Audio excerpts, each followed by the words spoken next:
Thank you Lord Jesus.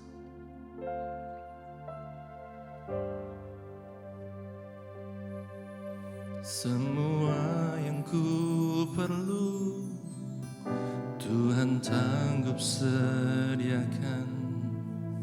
Semua yang ku harap Tuhan sanggup kerjakan. Tak terbatas kuasa-Mu Tuhan, Kau sanggup melakukan segalanya. Semua yang terbaik Tuhan telah berikan. Semua yang terindah Tuhan telah rancangkan. Sungguh besar kasih-Mu Tuhan, Kau tak pernah terlambat menolongku.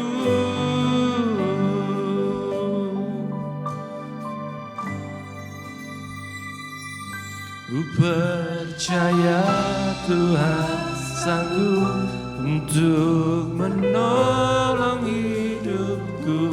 Ku percaya Tuhan mau, karena Dia mengasihiku. Tiada yang mustahil bagi-Mu Tuhan, karena Tuhan sanggup.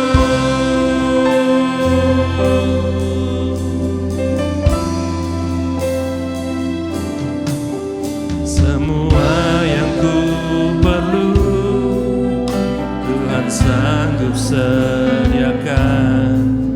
Semua yang ku harap Tuhan sanggup kerjakan. Tak terbatas kuasa-Mu Tuhan, Kau sanggup melakukan segalanya. Semua yang terbaik, semua yang terbaik Tuhan telah berikan. Semua yang terindah Tuhan telah rancangkan. Sungguh besar kasih-Mu Tuhan, Kau tak pernah melambat menolong.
hadirat-Mu tengah-tengah kami. Kami dikuatkan, kami dipulihkan, kami diperbaharui. Kami tidak sama lagi seperti kami datang. Karena kuasa Roh Kudus menjamah kami. Dan sebentar kami akan menerima taburan firman-Mu. Lembutkan hati kami, lembutkan tanah hati kami Tuhan. Untuk menerima firman-Mu dengan rela hati dan siap untuk dikoreksi, siap untuk diingatkan dan dibentuk kembali. Terima kasih Tuhan, urapi hamba-Mu yang akan menyampaikan pesan-Mu, urapi setiap telinga hati kami. Kami siap di dalam nama Tuhan Yesus. Amin. Amin. Silakan duduk. Silakan. Pastor Daniel Lau speaking. Selamat pagi semuanya, good morning. Gimana kabarnya? Baik, hari ini tim musiknya kompak saudara. Tadi saya dengar Kak Friends pagi-pagi bilang ada dari Gerindra, PDI dan Golkar. Jadi kita satu suara menyembah Tuhan. Amin. Saudara siap mendengarkan firman? You ready to receive the word of God? Mari kita mulai. Jadi kembali ke tema yang Pak Yunus introduce last week. By the way, sangat terima kasih untuk kesempatan to Gereja Rock dan also Pastor Yunus to allow me to be up here. Jadi last week Pak Yunus sempat khotbah tentang compassion for the lost. Jadi tema bulan ini compassion for the lost. Berbelas kasihan kepada yang hilang. Nah hari ini saya mau talk about kehidupan Yusuf karena ada satu tema yang kita bisa dapat dari cerita ini. Tapi sebelum we start, we're gonna go over some stuff. Jadi compassion is berbelas kasihan. Jadi saudara mesti ingat di Alkitab itu waktu Tuhan Yesus bilang waktu hari-hari Tuhan akan datang at the end times, hati manusia itu akan menjadi lebih dingin. Menjadi dingin, cold hearted. Kita bisa lihat di luar sana, kasih itu sudah mulai langka lah. Bahkan yang benar jadi salah, yang salah jadi benar sekarang kelihatannya. So, jadi udah mulai dingin, mulai losing compassion. Jadi sebagai anak-anak Tuhan, sebagai orang-orang Kristen, kita harus ingat selalu untuk berbelas kasihan. Untuk selalu show compassion. Jadi hati kita nggak boleh dingin. It cannot be cold. Jadi compassion, showing compassion. Nah saya mau baca satu ayat firman Tuhan di dalam Kolose 3 ayat 12. Dibilang begini, karena itu sebagai orang-orang pilihan Allah yang dikuduskan dan dikasihinya, kenakanlah belas kasihan, kemurahan, kerendahan hati, kelemah lembutan, dan kesabaran. So, since God chose you to be holy people He loves, you must clothe yourself. Jadi kalau di bahasa Inggris itu dikenakan itu di clothe. Jadi kayak kita pakai baju, we clothe ourselves this morning. You know, your whatever you wear, your jacket, whatever that is, you clothe yourself with tender-hearted mercy, kindness, humility, gentleness, and patience. So we have to clothe ourselves. Kita harus kenakan belas kasihan ini, salah satu yang dibilang. Jadi orang yang berbelas kasihan itu yang hatinya yang lembut, punya simpati kepada orang lain, ya gitu-gitulah, we already know that. Nah pertanyaannya yang sulit ini kan bagaimana kita meresponi kepada orang-orang yang pernah, misalkan ya di hidup ini nobody is freed from being hurt. Semua orang pernah disakiti, semua kita pernah ditinggali kan. Bagaimana dengan kita, respon kita kepada orang-orang tuh yang pernah sakiti kita, yang pernah ninggali kita, bagaimana kita meresponinya? Apakah kita masih punya belas kasihan? Karena waktu ini akan selalu berputar. Mungkin orang yang kita gak pernah ketemu sudah lama, kita akan ketemu lagi. Nah waktu kita ketemu itu, pertanyaannya adalah apakah masih ada belas kasihan di hidupmu?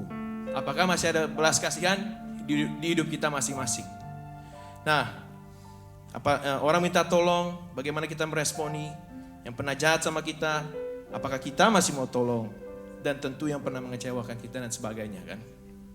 Dan juga diri kita, apakah kita masih berbelas kasihan kepada orang lain di mana kita nggak mau menang sendiri, kita nggak egois, kita nggak sombong dan segala macam. Karena firman Tuhan ini kan yang bermata dua ini kan bukan cuma buat orang-orang yang pernah nyakiti kita, juga bagaimana dengan kita yang pernah nyakiti hati orang lain. Ya, jadi bagaimana respon kita ini kepada firman Tuhan. So jadi let's go to the story. Jadi yang sejarah tentang kehidupan Yusuf, just latar belakang. Alkitab mencatat dia ini orang yang rajin, anak yang jujur, dan dia paling disayang oleh Yakub. Jadi Yusuf berapa saudara? 12. Dia nomor berapa? 11. Ya kayak tim sepak bola berarti saudara. 11. Persebelasan. Jadi dia nomor 11. Adanya Yusuf namanya siapa? Benyamin. Ya. Jadi dia yang jujur, dia yang paling disayang Yakub. Nah tentu kalau disayang sama orang tua ya namanya orang tua, they never gonna say, oh this is my favorite child. Tapi ya di hati saudara ya you have your favorite. Ya kan? Nah begitu juga dengan Yakub, dia punya favorite. Dia punya favorite-nya itu Yusuf. Nah karena saudara-saudara yang lain tahu, oh jadi yang Yusuf suka lakukan ini, dia suka cerita sama bapaknya apa yang dilakukan oleh abang-abangnya di pekerjaan lah. Jadi dia tukang lapor. Nah karena dia tukang lapor, saudara-saudaranya ini, yang nomor satu bapaknya sayang sama dia, tapi saudara-saudaranya tambah benci sama dia. Ya, jadi ya di Kejadian 37 setelah dilihat oleh saudara-saudaranya bahwa ayahnya lebih mengasihi Yusuf dari semua saudaranya, maka bencilah mereka itu kepadanya dan tidak mau menyapanya dengan ramah. Mereka langsung benci, saudara. Iri hati, benci. Iri hati, langsung benci. Jadi tidak ada yang baik keluar dari kebencian. Tidak ada yang baik keluar dari iri hati. Dan yang Alkitab juga catat, Yusuf ini mendapat karunia.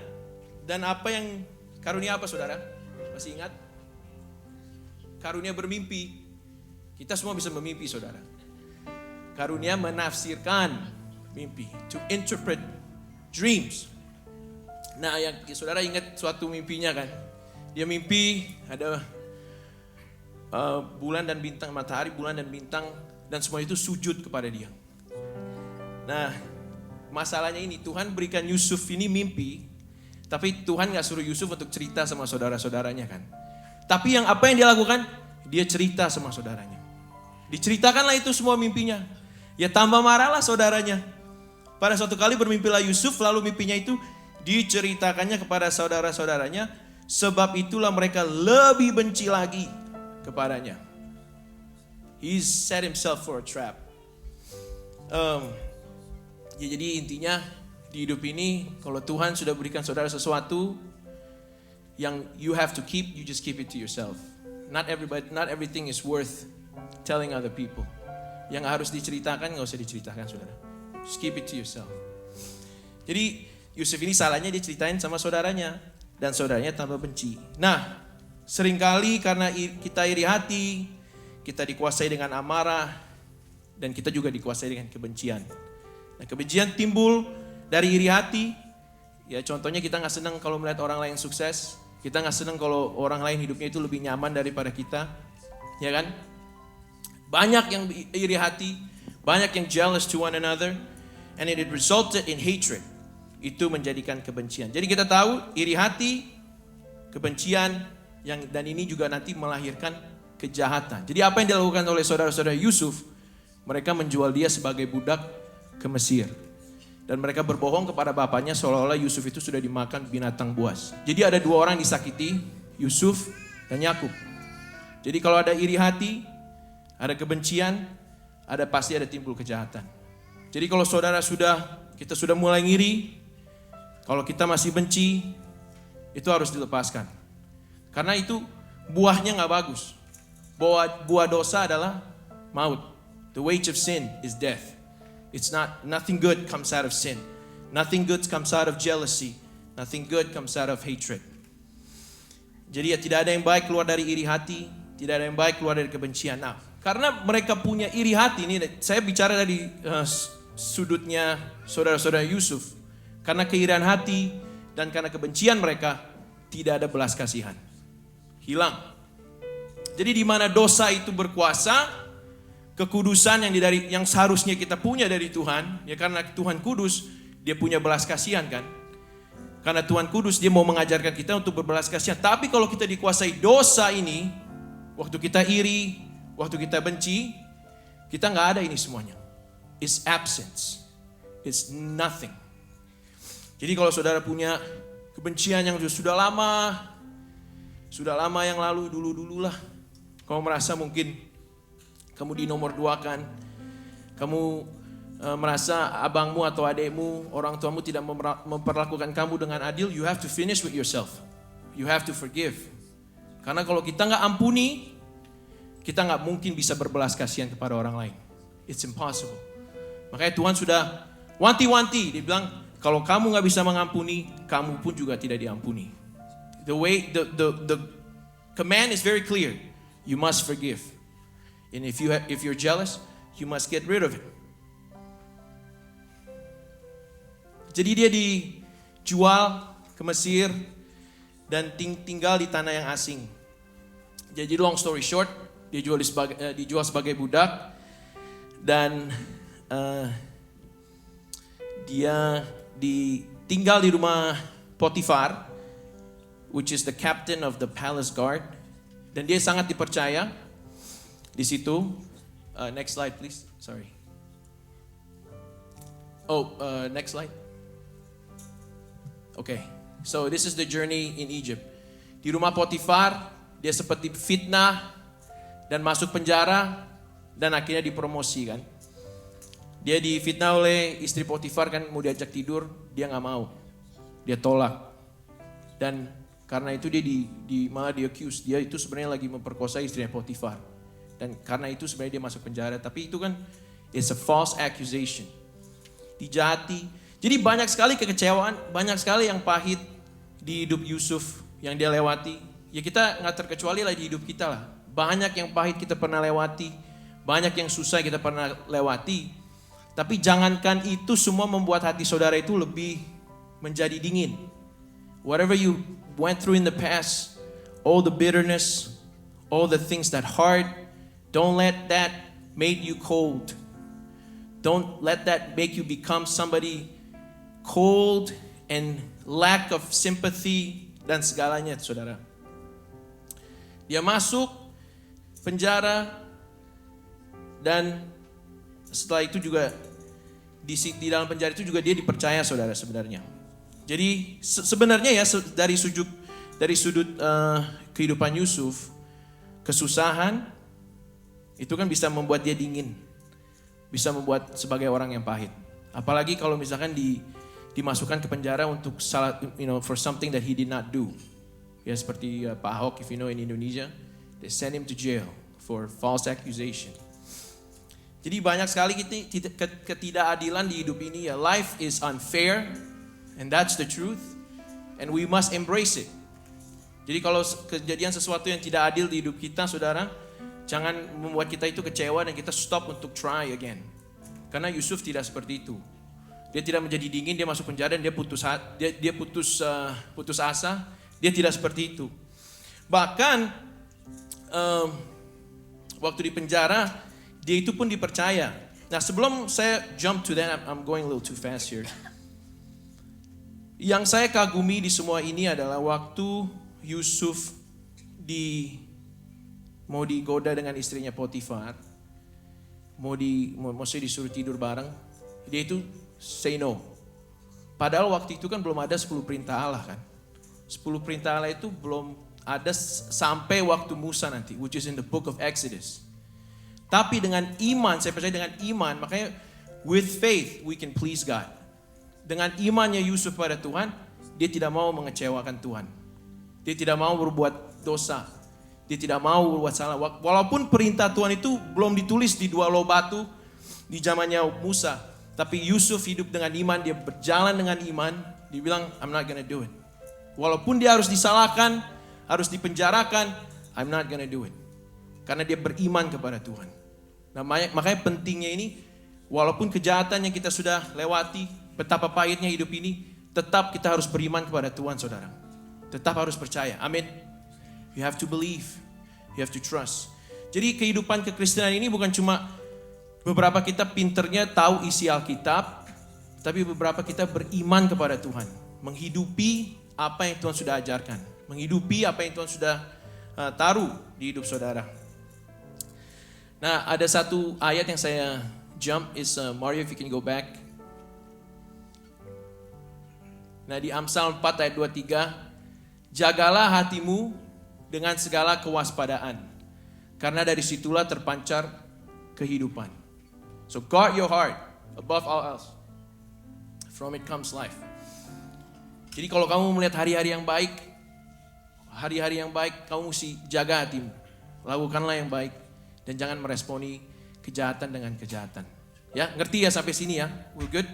So, di penjara pun juga Tuhan masih menyertai Yusuf, saudara. Jadi kalau misalkan saudara itu di tengah-tengah kesusahan dan kepahitan, saudara mesti tahu kalau Tuhan itu dia tidak tidur dan dia tidak tinggal diam.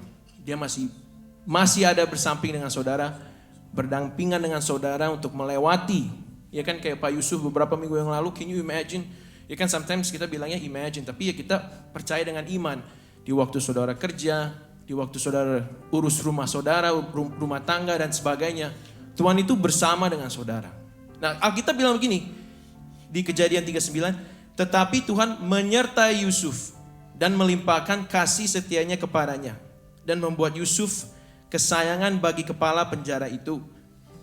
Sebab itu kepala penjara mempercayakan semua tahanan dan penjara itu kepada Yusuf, dan segala pekerjaan yang harus dilakukan di situ dialah yang mengurusnya. Jadi di mana Yusuf ini berada, sekitarnya itu menjadi berkat. Di rumah Potifar diurus semuanya baik.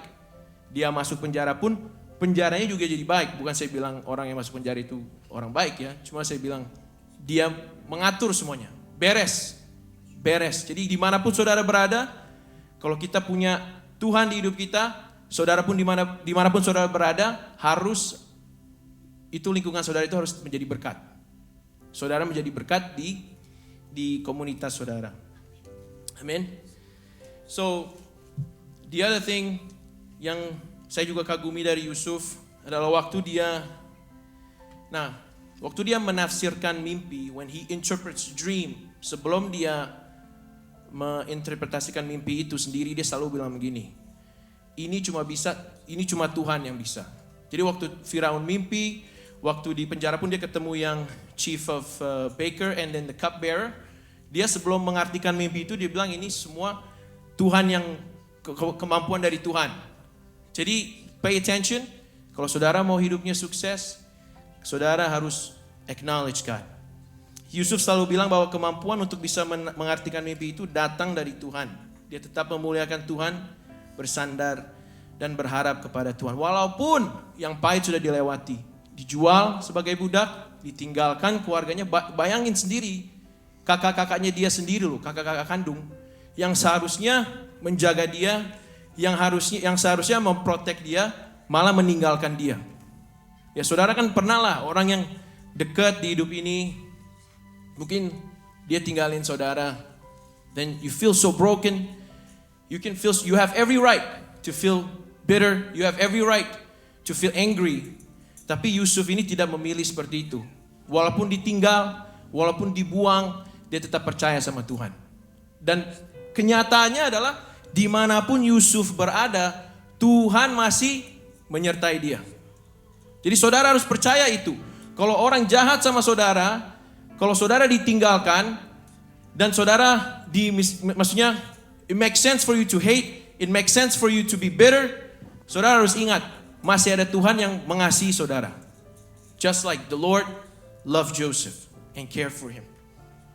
Bersandar, memuliakan dan berharap kepada Tuhan. Nah, karena Yusuf memilih untuk tetap bersandar, dia sebenarnya dikenai karakter ini. Karakter-karakter dari Tuhan. Jadi kalau kita hidup intim dengan Tuhan, we close to God, kita memilih untuk percaya kepada Tuhan, waktu orang jahati kita nggak balas kejahatan dengan kejahatan, kita malah memberkati, kita mengikuti perintah yang Tuhan Yesus sudah ajarkan kepada kita. Waktu kita percaya itu, sebenarnya kita lagi menyembah Tuhan, dan waktu kita menyembah Tuhan, kita sedang diubahkan, saudara. Dari yang lama menjadi yang baru. Yang lama yang kita dulu suka iri, dikit-dikit iri, orang punya bisnis baru kah, rumah yang lebih besar, kita gampang iri. Jadi diubahkan sama Tuhan, sudah nggak iri lagi. Malah senang, malah ikut celebrate. Jadi when we see other people sad, kita ikut sedih. When we see other people senang, kita juga ikut senang. Bukan sebaliknya saudara ya. Waktu sedih kita malah senang, tepuk tangan. Wah, makanya lu rasain. Waktu dia senang, kita malah sedih. Ngapain saudara hidup saking susahnya itu kayak life is already hard. Don't make it harder, make it easy. Kalau orang senang, ikut senang aja, ikut celebrate. Oh, selamat ya, congratulations on your new job, your new house, your new car, whatever that is. Congratulations ya, ini dan itu. Ya, pokoknya ikut senang saudara. Jangan iri, karena tidak ada yang baik timbul dari itu semua saudara. Jadi kalau saudara sudah mulai iri, saudara mesti bilang cepat-cepat. Ya kita namanya manusia, ya kita masih ada kedangingan lah. Jadi kita kalau mulai iri, oh Tuhan, tadi saya sempat iri begitu ya, gini dan itu. Tuhan tolong hati saya. Padamkan hati saya biar gak kebakaran. Jadi tenang. Ya, jadi bisa pikiran kita tuh kalau kita hatinya tenang tuh pikiran lempeng saudara. Nggak banyak kusut. Nggak kayak kaset kusut. Kalau misalkan dulu papa saya suka setel kaset di mobil. Jadi kalau misalkan itu udah kusut dia mesti benerin itu itunya. Kalau sekarang kan kita udah pakai Bluetooth ya, enak ya saudara ya. Nggak usah betul-betulin kaset lagi. Jadi pokoknya hati tenang, pikiranmu damai sejahtera, jadi nggak kusut. Ya, semuanya yang baik dari Tuhan sudah mau sediakan buat saudara. Jadi ingat di Kolose tadi yang kita baca, karena itu sebagai orang-orang pilihan Allah yang dikuduskannya dan dikasihinya. Jadi saudara ini dikasihi, Yusuf ini dikasihi. Jadi kalau Tuhan mengasihi Yusuf beribu-ribu tahun yang lalu, Tuhan yang sama juga mengasihi saudara. Saudara percaya itu? Saudara percaya enggak? Jadi kalau Tuhan yang sudah sayang sama Yusuf, berarti Tuhan itu juga sayang sama saudara. Nah kita bilang, kamu sudah dipilih. Jadi saudara dan saya, kita dipilih Allah, dikuduskannya. Jadi kudusannya, we are set apart. Dari dunia yang penuh dosa ini yang akan ya menghadap maut lah. Kita disisihkan oleh Tuhan. We're set apart sebagai orang-orang kudus dan orang-orang yang dipilih Tuhan. Nah, kenakanlah belas kasihan. Nah, karena kita sudah dikasihi Tuhan, kita sudah terima kasih-Nya, kita sudah terima dikuduskan oleh Tuhan, maka itu kita harus berbelas kasihan, memberikan kemurahan, kerendahan hati, kelemah lembutan dan kesabaran. Nah, long story short, masa promosi Yusuf. Jadi dia dipromosikan. Setelah dipenjarakan dia dikeluar. A lot of us already know the story. Some of us may not know. Jadi long story short, waktu dia dipromosikan itu tuh waktu Firaun punya mimpi. Nah, jadi long story short, mimpinya itu adalah ada lembu yang gemuk dan lembu yang kurus, which symbolizes 7 lembu yang gemuk dan 7 lembu yang kurus, which means 7 years of prosperity and 7 years of famine. Nah itu Firaun itu dia cari di seluruh Mesir. Semua yang orang-orang, kita kan bilangnya, ya istilahnya kayak dukun-dukun, orang-orang pintar, dicari semua dikumpulkan. Dan tidak ada satupun yang bisa mengartikan mimpi itu, saudara.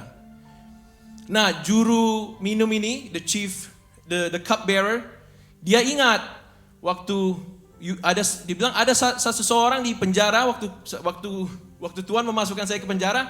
Saya ketemu orang tuh, dia mengartikan mimpi saya. Makanya saya bisa di posisi ini karena orang itu mengartikan mimpi saya. Jadi Firaun bilang, oke, panggil orang itu. Nah ini 2 tahun setelah Yusuf bilang sama the cup bearer, waktu kamu keluar, tolong ingat saya ya. Jadi this cup bearer lupa. 2 tahun kemudian waktu Firaun punya mimpi, baru dia ingat dan baru Yusuf dipanggil. So long story short, Yusuf bilang, nah again, sebelum dia mengartikan mimpi untuk orang lain, dia selalu bilang, ini kemampuan yang dari Tuhan, bukan dari dia. Dia pun bilang ke Firaun. Jadi apapun gift, pemberian yang Tuhan sudah berikan pada saudara, kehebatan yang Tuhan sudah berikan, the first thing that we need to do is to acknowledge semuanya itu dari Tuhan. It's not by our strength, it's not by the credit that we have, it's by the grace of God. Dia selalu bilang, ini semua kemampuan dari Tuhan. Baru dia mengartikan mimpi itu. Dan immediately, langsung, dengan bukan tunggu 5 tahun lagi, secara langsung Firaun bilang, wah tidak ada orang seperti Yusuf ini. He was so impressed. Langsung dia dipromosikan. Dia bilang, on paper, Yusuf ini menjadi gubernur, well, which is like prime minister of Egypt. Dia bilang, kamu menjadi orang nomor 2 di Mesir. Tidak ada yang lebih tinggi daripadamu kecuali saya Firaun. Only I, Pharaoh, is higher than you. Pharaoh sampai bilang kayak gitu. That's on paper. Tapi kenyataannya, sebenarnya Yusuf ini ya hampir sama lah. Karena semua urusan yang di Mesir itu yang urus Yusuf semua. Dari rumah Potifar, di penjara, sampai mengurus bangsa.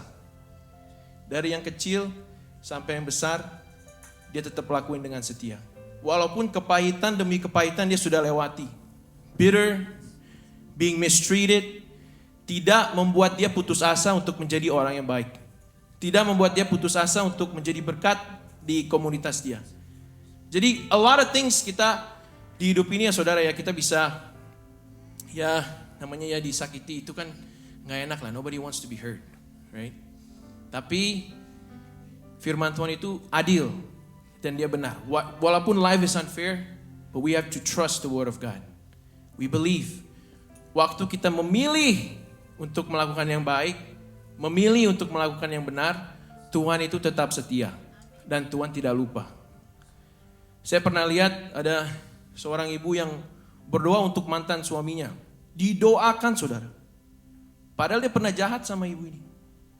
Tapi dia waktu mantan suaminya minta tolong untuk didoain sama dia. I witnessed it with my own eye. And I applaud things like this. Karena sebagai orang Kristen, dia mempunyai belas kasihan. Yang pernah jahat, yang pernah men-treat dia dengan tidak adil, diampuni dan dia malah doakan. Saudara mau seperti itu?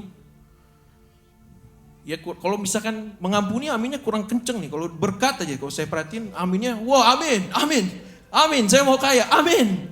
Kalau mengampuni, amin, amin. Ya amin. Ya, mau mengampuni enggak? Amin. Harus katakan dengan imanmu.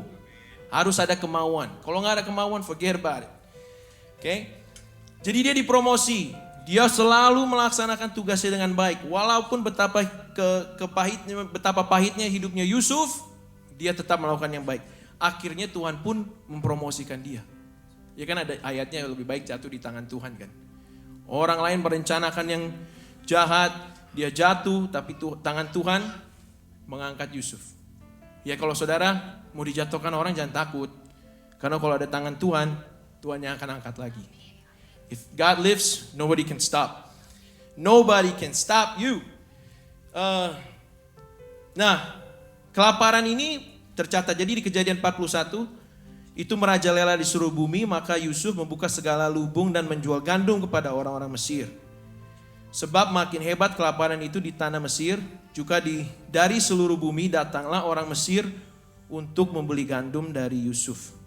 Sebab hebat kelaparan itu di seluruh bumi. Jadi Alkitab mencatat kelaparan itu bukan terjadi di negeri Mesir saja, tapi di seluruh bumi. Jadi semua orang itu tuh datang ke Mesir. Mereka beli gandum. Can you imagine kalau kamu menjadi suatu bangsa yang bangsa-bangsa lain tuh butuh kamu. Saya lihat kayak US, walaupun ya memang sekarang minyak lagi naik ya saudara ya. Cuma kan misalkan nih Hormuz ditutup nih. Jadi semua katanya tangki-tangki, katanya saya sih dengar di berita, tangki-tangki oli pada datang ke Amerika saudara, ngambil minyak. Ya kan? Jadi menjadi berkat. Jadi Mesir ini tuh menjadi in terms of economy they're very strategic. They have economic power. Jadi bukan di Mesir doang tapi di seluruh bumi karena semua orang datang untuk beli gandum. Dan yang urus ini Yusuf. Nah setelah Yakub, diloncat ke 42, setelah Yakub mendapat kabar bahwa ada gandum di Mesir, berkatalah ia kepada anak-anaknya, mengapa kamu berpandang-pandang saja? Lagi katanya, telah ku dengar bahwa ada gandum di Mesir, pergilah ke sana dan belilah gandum di sana untuk kita, supaya kita tetap hidup dan jangan mati. Jadi long story short, Yakub ini menyuruh ke-10 anaknya. Jadi yang paling kecil Benjamin itu ditinggal. Yang 10 ini disuruh pergi untuk beli gandum. Karena dia pikir kalau misalnya dia kirim semuanya, nanti habis lah keluarganya. So, memang orang Yahudi itu pinter saudara. 10 suruh maju, yang 1 disimpan. Jadi masih ada keturunan lah istilahnya. So can we go to the next slide? Actually, what's next? Okay, go back actually not yet. Okay, jadi saudara ini akan datang ke Mesir. Dan mereka bertemu dengan Yusuf. Nah pertama-tama mereka gak kenal siapa Yusuf ini karena saking lamanya sejak mereka buang dia kepada kebudakan, mereka baru ketemu lagi. Nah, this one we're gonna read together. Mario, I need your help in Kejadian 45 ayat 1. Oh, go back actually, don't show it yet. Jadi real quick story. Waktu dia ketemu saudaranya, dia tahu ini saudaranya, tapi saudaranya gak kenalin dia. Dan itu saudaranya itu dicobai sama dia, dimasukin penjara lah, nanti 3 hari dikeluarin lagi. Dia beli gandum, dikerjain lah, pokoknya dikerjain. It's so funny. Abis itu Yusuf tanya ini, adek, kamu ada adik satu lagi? Dia bilang, iya kami ada satu lagi. Tapi bapak kami gak kasih kami bawa adik kami, jadi adik kami ditinggal. Dia bilang, kamu mesti balik, bawa adikmu, jadi salah satu dari kamu mesti tinggal di sini. Kamu semua mesti pulang, 9 orang mesti pulang, dan bawa Benjamin. Dia nggak bilang Benjamin, dia bilang bawa adikmu itu. Saya mau lihat, biar saya tahu bahwa kamu ini bukan spy, ya bukan mata-mata ya. Jadi as a proof. Jadi dikerjain ini saudaranya. Dan long story short, Benjamin datang dan dikerjain lagi. Jadi kalau saya baca sih sebenarnya kayaknya Yusuf ini mau adiknya aja yang stay, karena kan itu adik kandungnya kan. Makanya ditaruhlah sebuah silver cup kayak cup perak di tasnya Benyamin. Jadi dia bilang yang punya silver cup ini berarti dia sudah mencuri. Jadi dia harus stay dengan saya menjadi budak. Nah ketahuan ini ditemukannya di tasnya Benyamin. Nah waktu dia mau rebut adiknya untuk stay, Yehuda berjuang, maksudnya membela adiknya. Dia bilang tunggu dulu, we cannot do that. Karena ayah kami itu sudah kehilangan satu. Dia kalau kehilangan yang ini, dia bisa mati nanti, maksudnya sedih sampai mati. Jadi kami gak bisa tinggalin adik kami. Kami harus beli gandum ini dan kami harus pulang bersama-sama adik kami. Jadi dari situ saya percaya Yusuf ini melihat bahwa saudara-saudaranya ini lagi, maksudnya saudara-saudaranya bukan lagi menjadi saudara-saudara yang saling sikut, ya istilahnya sikut dan sikut menyikut kan. Kalau di Yusuf kan dulu kan dibenci, dibuang. Jadi dia mulai melihat bahwa saudara-saudara ini tuh they work as a pack. Mereka sudah satu tim istilahnya. Adiknya pun dibela. Nah, karena ini dia menjadi terharu. Now we can show the verse. Nah, makanya dia bilang ketika itu Yusuf tidak dapat menahan hatinya lagi. Ini setelah Yehuda istilahnya maksudnya berbicara membela Benyamin lah. Tidak dapat menahan hatinya lagi di depan semua orang yang berdiri di dekatnya. Lalu berserulah ia, suruhlah keluar semua orang dari sini. Maka tidak ada seorang pun yang tinggal di situ bersama-sama Yusuf. Ketika ia memperkenalkan dirinya kepada saudara-saudara. This is verse 1, right Mario? Verse 2. Setelah itu menangislah ia keras-keras sehingga kedengar kepada orang Mesir dan kepada seisi istana Firaun. Sangat sedih, atau tears of joy actually. Dan Yusuf berkata kepada saudara-saudaranya, akulah Yusuf. Masihkah hidup Bapa? Tetapi saudara-saudaranya tidak dapat menjawabnya. Sebab mereka takut dan gemetar menghadapi dia. Ya takutlah, kan dibuang sebagai budak. Sekarang dia ketemu bukan budak lagi, sudah menjadi Perdana Menteri. Ya kan? Next. Lalu kata Yusuf kepada saudara-saudaranya itu, marilah dekat-dekat, dia bilang. Maka mendekatlah mereka, katanya lagi, akulah Yusuf, saudaramu yang kamu jual ke Mesir. Tetapi sekarang janganlah bersusah hati dan janganlah menyesali diri karena kamu menjual aku ke sini sebab untuk memelihara kehidupan Allah, Allah menyuruh aku mendahului kamu. Karena telah 2 tahun ada kelaparan dalam negeri ini dan selama 5 tahun lagi orang tidak akan membajak atau menuai. Maka Allah telah menyuruh aku mendahului kamu untuk menjamin kelanjutan keturunanmu di bumi ini dan untuk memelihara hidupmu. sehingga sebagian besar daripadamu tertolong. Jadi bukanlah kamu yang menyuruh aku ke sini, tetapi Allah, dialah yang telah menempatkan aku sebagai bapa bagi Firaun dan tuan atas seluruh istananya dan sebagai kuasa atas seluruh tanah Mesir. This is crazy. On paper, dia nomor 2. But if you think about it, he's as equal, if not more powerful than Pharaoh. Karena dia yang urus semuanya. Segeralah kamu kembali kepada Bapa dan katakanlah kepadanya, beginilah kata Yusuf anakmu, Allah telah menempatkan aku sebagai tuan atas seluruh Mesir. Datanglah mendapatkan aku, janganlah tunggu-tunggu. Engkau akan tinggal di tanah Goshen dan akan dekat kepadaku. Engkau serta anak dan cucumu, kambing, domba dan lembu, sapimu dan segala milikmu.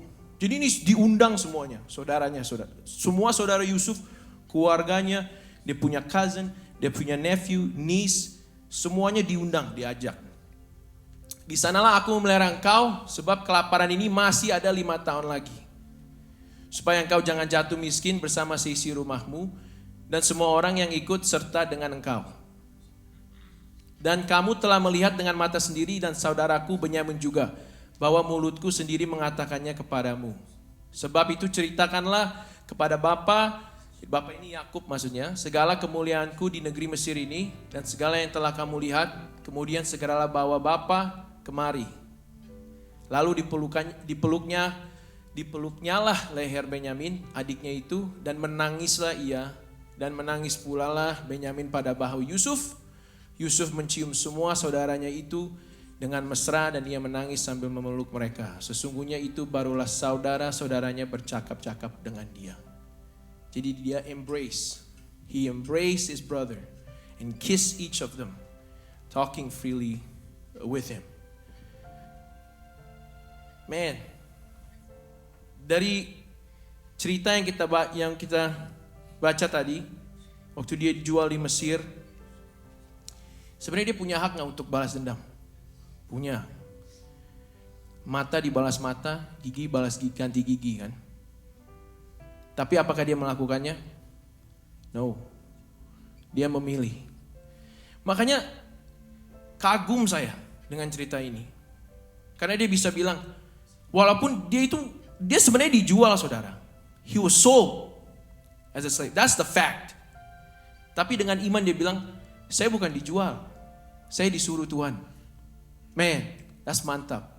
Saudara bisa gak bilang, semua kepahitan yang saudara lewati, waktu saudara dinomor 2-kan, waktu saudara dibuang, waktu saudara tidak dipandang, saudara bisa bilang gak, oh Tuhan itu semua Tuhan izinkan terjadi buat hidup saya. It takes faith to say this. Dia beri belas kasihan pada saudara-saudara. Dia bilang, bukan kamu yang menjual aku, Tuhan yang suruh saya untuk ke Mesir. Untuk apa? Untuk memelihara kamu. Jadi saudaranya udah jahat nih sama dia nih. Sebenarnya dia bisa bilang, wah saudara gue jahat, ntar kalau ketemu, gak usah ngeliat muka lah. Kan biasanya kita gitu kan. Kalau ketemu orang yang pernah rese, anyep, gak usah lihat-lihat lah. Ya ngapain gitu. Ya, tapi kan sebagai anak Tuhan ya jangan saudara. Belas kasihan, mercy, embrace. Dia tahu, Yusuf tahu, semuanya itu adalah rencana Tuhan. Makanya waktu kita hidup intim dengan Tuhan itu, kita bukan cuma diperbaharui oleh Tuhan menjadi lebih seperti Dia, lebih segambar dengan Tuhan, tetapi Tuhan juga memberikan kita hikmat dan vision. He told Joseph, this is what you need to do. Waktu saudaramu datang, makanya Yusuf bisa bilang, iya ini sebenarnya Tuhan sudah siapkan ini semua buat kita. Orang yang besar hatinya, yang terbuka pikirannya, itu orang-orang yang bisa melihat yang baik di saat keburukan terjadi. Itu orang-orang yang bisa melupakan yang jahat dan memegang yang baik dan terus melihat ke depan. Kita bukan hidup di masa lalu, saudara. We don't live in the past. The truth is we live we're in the present and we're going to the future. Yusuf memilih untuk tidak hidup di masa lalu. Kalau dia hidup di masa lalu, dia bisa bilang sama saudara-saudara, bilang, Lu masih ingat gak waktu lu jual gue ke Mesir? Tangkap semuanya. Salibkan semua, bisa kejam. Tapi dia gak bilang begitu. Dia bilang, I'm gonna take care of you. Not just you, but your family. Jadi kalau saudara diizinkan, ya apapun, saya gak tahu masa lalu saudara, tapi Tuhan taruh di hati saya, saya mesti beritakan ini kepada kita semua. Karena ya, hidup ini, the reality is bitter, is unfair. Tapi kalau kita pandang semuanya itu, ya kita yang rugi sendiri saudara. Maka kita harus pandang Tuhan. We have to look at God. We have to look at how good God has been in our life. Kita harus lihat bahwa semua yang kita lewati, itu Tuhan masih bersama dengan kita. Semua yang kita harus lewati, Tuhan masih setia. Dan Tuhan tidak meninggalkan kita. He's not gonna leave us. He's still faithful to us. Makanya kita harus setia kepada Tuhan. Pegang janjinya. Hal yang buruk yang pernah kita lewati, diizinkan Tuhan supaya kita bisa menjadi berkat di kemudian hari. Jadi kita harus, we have to change the way we see. The paradigm, ini kalau kacamata kita penuh kepahitan, kita mesti buang ini. Ganti kacamata lah, ke Costco kayak beli. Melihat yang baik. Melihat yang, Tuhan ini, apapun yang saya lewati, itu is nothing. Dibandingkan dengan berkat yang Tuhan berikan buat kita. Amin. Wah ini tumben nih, kalau berkat, aminnya kurang kenceng juga. Apakah udah ngantuk saudara?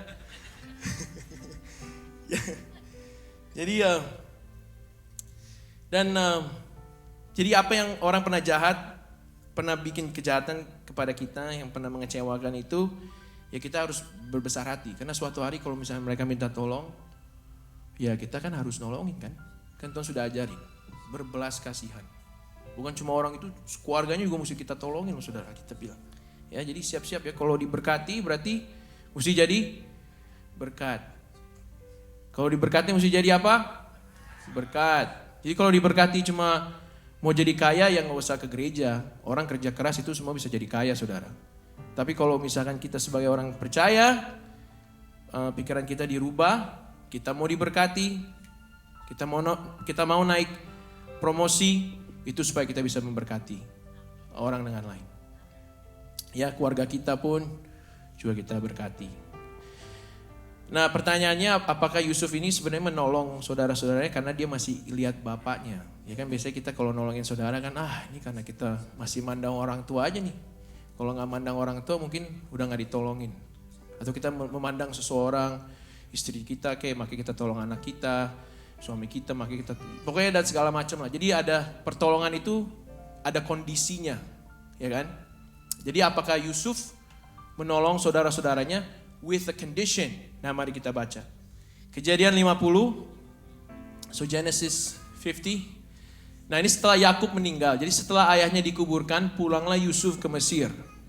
Dia dan saudara-saudaranya dan semua orang yang turut pergi ke sana bersama-sama dengan dia.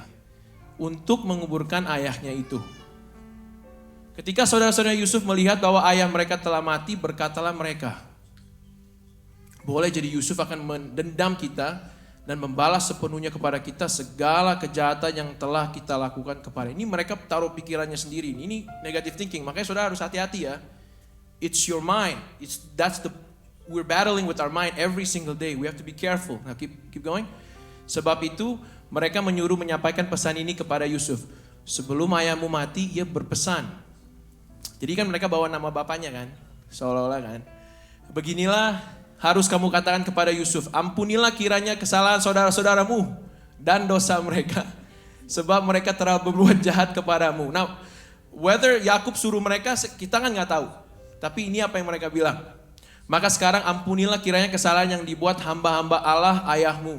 Lalu menangislah Yusuf ketika orang-orang berkata demikian kepadanya. Yusuf bukan menangis karena dia bilang, ya kesempatan gue untuk balas dendam. Gak ada, bukan begitu saudara. Ya, ayo maju, next. Juga saudara-saudaranya datang sendiri dan sujud di depannya serta berkata, kami datang untuk menjadi budakmu, sampai menyembah dia loh saudara. Berarti mimpi yang Tuhan kasih Yusuf waktu dia masih muda, yang dia ceritakan, tergenapi di sini. Sebenarnya sih udah tergenapi sebelumnya waktu mereka minta gandum, tapi seluruh keluarganya Ya, tergenapi di sini. Yusuf berkata kepada mereka, janganlah takut, sebab aku inilah pengganti Allah. Memang kamu telah mereka-rekakan yang jahat terhadap aku. Ini yang famous, yang this verse. Yang jahat terhadap aku, tetapi Allah telah mereka-rekanya untuk kebaikan. Dengan maksud melakukan seperti yang terjadi sekarang ini. Yakni memelihara hidup suatu bangsa yang besar. Jadi janganlah takut, aku akan menanggung makananmu dan makan anak-anakmu juga. Demikianlah ia menghibur mereka dan menenangkan hati mereka dengan perkataannya. Jadi ini bukti, walaupun Yakub sudah mati, ayah mereka sudah mati, Yusuf tetap memberikan keteguhan kepada saudara-saudaranya. Jadi dia menolong ini not with condition, karena memang dia ikhlas dengan saudara-saudaranya ini, saudara. Jadi kalau kita tolong orang, papa saya suka ajarin saya, kalau kita nolong ikhlas aja lah. Kita nggak usah harap orang balas ini dan itu. Just help. Genuine. Kalau di bahasa Inggris kan seperti itu kan. We genuinely help. Help with no condition. What's the next slide, Mario? Ya. Pilih untuk berbelas kasih, saudara. Di hidup ini, life is too short. It's not worth keeping your hatred, your jealousy, apapun yang pahit yang saudara pernah alami, yang saudara pernah lewati, itu semua is in the past. It's in the past. We have to move forward. Jangan menjadikan apa yang sudah dari dulu puluhan tahun. Ya saudara masih ingat kan yang saya cerita, mungkin sudah lupa tapi saya ceritain lagi. Ada ibu yang pernah benci sama bapaknya. Bapaknya itu padahal sudah mati, saudara, sudah meninggal, almarhum. Tapi masih benci. Waktu diperlepasan sama pendeta, dia bilang, saya benci papa saya. Jadi kebencian ini bukan tergantung orang itu masih hidup atau enggak. Kadang-kadang sudah enggak ada pun kita masih sakit di dalam.